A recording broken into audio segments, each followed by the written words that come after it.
Bonjour à toutes, bonjour à tous. Je suis Abdallah Tabher, directeur général de Move Money Bénin.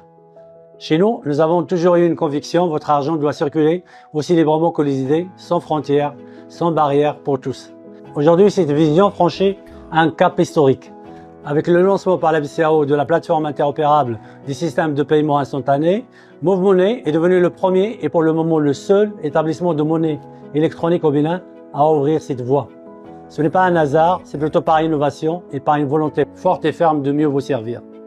Ce que cela change pour vous, waouh!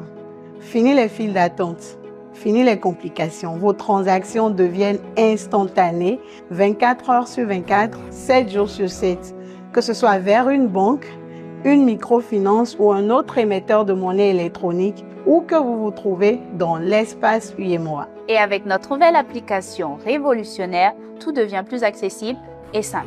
Envoyez, recevez, achetez, payez et vendez en toute sécurité et en toute simplicité. Chez Move Money Bénin, nous ne suivons pas l'avenir, nous le construisons. Aux côtés de la BCAO et de nos partenaires, nous écrivons aujourd'hui avec vous l'histoire des paiements digitaux en Afrique. Bienvenue dans le monde de demain, bienvenue chez Move Money Bénin qui nous rapproche tous.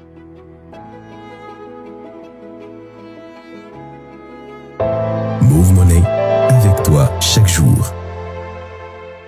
On connaît qu'en Afrique, la crypto-monnaie est un terme qui fait parfois peur. Comment est-ce que vous arrivez à convaincre ces personnes-là qui travaillent avec vous à se lancer justement ou alors à vous faire confiance dans la crypto-monnaie? Alors, j'aime pas même utiliser le mot convaincre. Nous, on fait partage de l'expérience et le monde évolue, le monde change. Si vous ne voulez pas changer, il n'y a pas de problème, c'est le monde qui va te changer toi. On vous parle de la chose, mais allez-y chercher l'information. Vous dites que ça fait peur. Donc, moi, je prends les plus grandes banques. Si tu prends l'FMI et la Banque Centrale Européenne, dirigée par Christine Lagarde. Si tu prends BlackRock, dirigée par Larry Fink. Ou bien tu prends les grandes banques de JP Morgan, Goldman Sachs, toutes ces grandes multinationales, tous les grandes économies du monde s'intéressent à la chose. Vous savez qu'aujourd'hui, peut-être pour ceux qui connaissent vont comprendre, ceux qui connaissent pas, je vais leur demander d'aller faire des recherches. Ce qu'on appelle balance sur le terme du marché trading de la crypto aujourd'hui, c'est BlackRock, avec plus de 200 000 bitcoins. Donc aujourd'hui, tu vois ce qui détient l'économie du monde se met à 100% dans ce secteur d'activité, mais toi tu n'as même pas 100 francs, tu dis que c'est de l'arnaque. Reste là dans ton coin. C'est pourquoi j'aime pas utiliser le mot que vous avez utilisé tout à l'heure. Ce n'est pas pour convaincre personne, c'est de diviser l'information.